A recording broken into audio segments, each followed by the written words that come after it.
show what the graph would have looked like, because that's the part where I'm a little concerned some of you guys could get stuck. I think that we're all doing well enough with completing that table that we don't need to do that again together. But for example, if I had asked you to graph this function,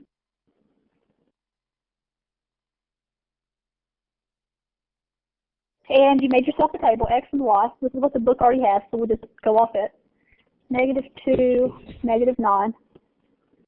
Then we have -1, -2, 0, -1. The thing to be careful of here, on this example when you were doing the table, if you had done this yourself, would have been to make sure that -2, for example, goes into parentheses.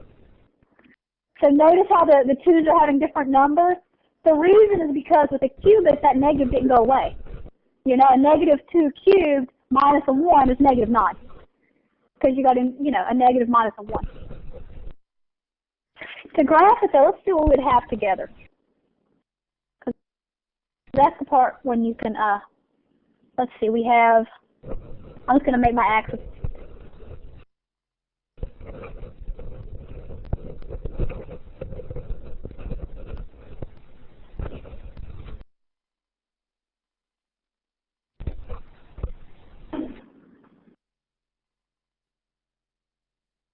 There's x, there's y.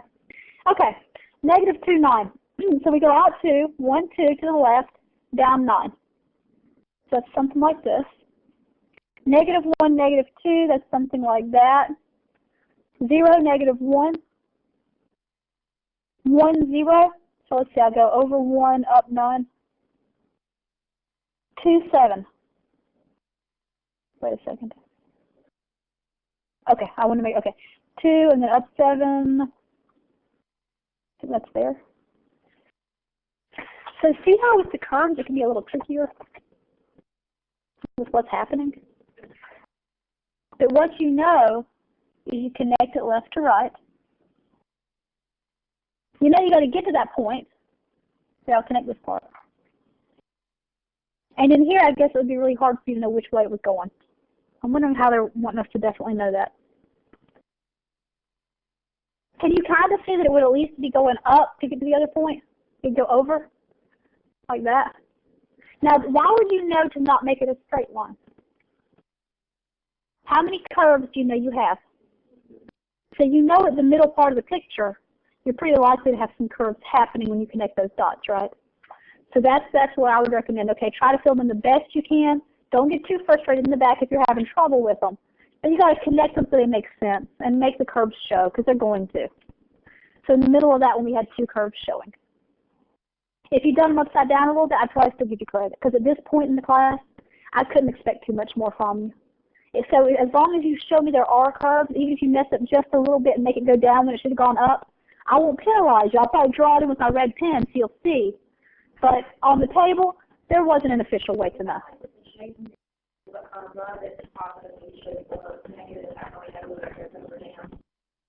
At this point, you guys haven't learned anything about the turning. The only way for this I could say is because your graph's going up, maybe you would have, but I don't know. It's still possible it could have looked a little different, to be honest with you. The main part that I would have seen was the second part right here, where it went from this dot to this one. To me, it would have been really hard to go like that. That would look silly since we know that line right here was there. You see what I'm saying? This would not make sense. So I would have said, oh, that doesn't make sense. It has to go that way. And if you draw that to connect your picture, well, once again, you can't make an under one if you have another. That'd look weird if you made an under one. You see what I'm saying? So you kind of got to reason through it, because if I were making you be too picky, you'd spend the rest of your life working with decimals to get that perfect curve. I'm not expecting perfection. I am expecting you to use some reasoning and say there's 2 curves. Show them to me somehow. Does that make sense? One more time. Curve. Got one thing in there. Okay, let's take it back. So when we're sitting right here, we know this part so far, right? We know we have this stuff going up forever, this one going down forever, whatever. That's easy, right? We connected the dots. And we always put arrows on the ends because it keeps going. The picture didn't just stop. For the reasoning, though, when you're drawing this picture, you know to to look for two curves on your picture. So at this point, we were trying to connect these dots. You couldn't really draw a straight line. I mean, I guess you could kind of force a straight line, but that wouldn't make a lot of sense. It would make it look kind of funny. So the more natural thing to do would be to say, okay, let's connect the parts that do make sense. This one right here, if I'm going to connect from this point to here, it's going to have a little bit of curve to it probably. If it were straight, I don't know if I'd even count off. As long as I can see some time, if it curved even at all, I'd give you credit. For this one here, okay, the only way you can connect that last piece, do you guys see? This is an over one. Okay. How many people in here have a graphing calculator? Most people do. Some people don't. Do you girls like to have access to one if you need it for the test? Okay. Let me think about if I want to show you how to do it in your calculator, because the problem is if I teach it in class, I don't want to give certain people super advantages, but it's something I strongly recommend as a calculator. And it could help people with the picture. And the table, to be honest. They should order and have them do it. Yeah, they should. And with your financial aid, you can buy it. That's right. With this lesson, I mean, the next biggest thing is super easy. Do you want me to show you guys really fast how you... Where's my x? Oh, there's an x. See? X to the power of. Now, you have a couple options. I'm going to use the caret sign, because that just means to the power of. If you ever have a negative power, you're going to want to put that in parentheses. I'm going to leave it positive, or leave it open because it's a positive number. It was x to the what? I thought it was cubed.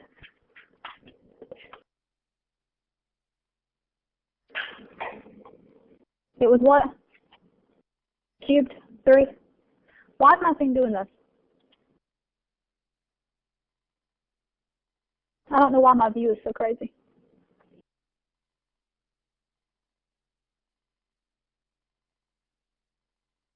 Maybe because I'm on the shared thing, I can't get to that. Let's pretend it was a 4, just for reason of learning, okay? So let's say you had a function x to the 4th.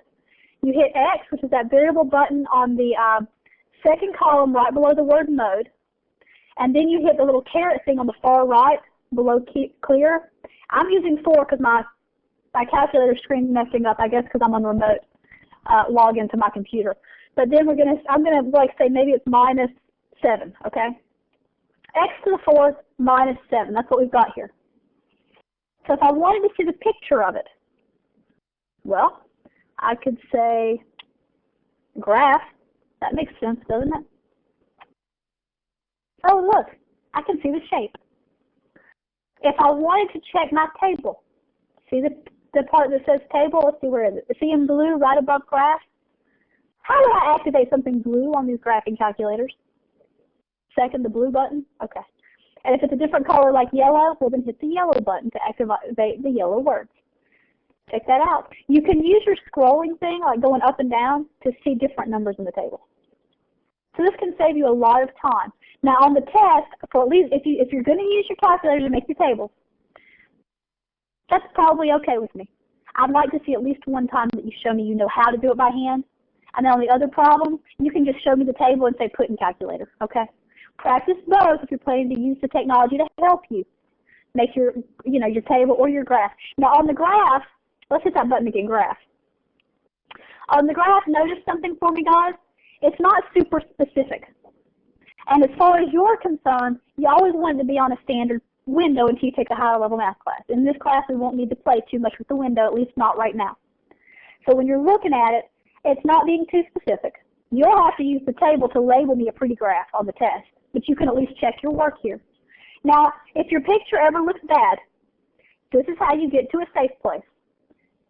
This is your warm and fuzzy place on your calculator. Do you see the button zoom right in the center top? If you ever need to reset your picture, hit zoom and tell it to go back to standard. See standard on number 6? You can hit the number 6 or you can just scroll down and hit 6, since I cannot get down to my enter button. But you can also scroll and hit enter. What that does for you is if someone has played with your calculator, because they can take that zoom lens and look at different parts of the picture, it puts it back at the center. And for right now, that's all you need to know. In higher level classes or even later this semester, if we have time, we might play more with playing with that Zoom. For right now, if you're on the test, you're freaking out, hit Zoom standard. It should give you the picture so you can check your work.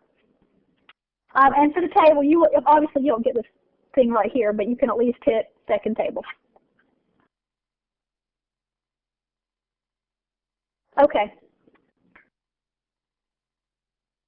Let me close this. Are there questions or comments about the technology? You guys see how it can help you a whole lot? You say second table. And then you can scroll up and down. Yeah. And hopefully, if you guys have a table that's using like fractions or something, ask me as you do your homework and I'll teach you how to do more.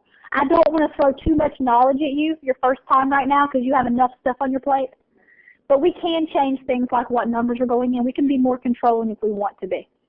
So for now, I think you're probably okay if you have a new calculator or specialist. You're probably getting those whole numbers being plugged in. Kelly's thinking I wish about adding and subtracting.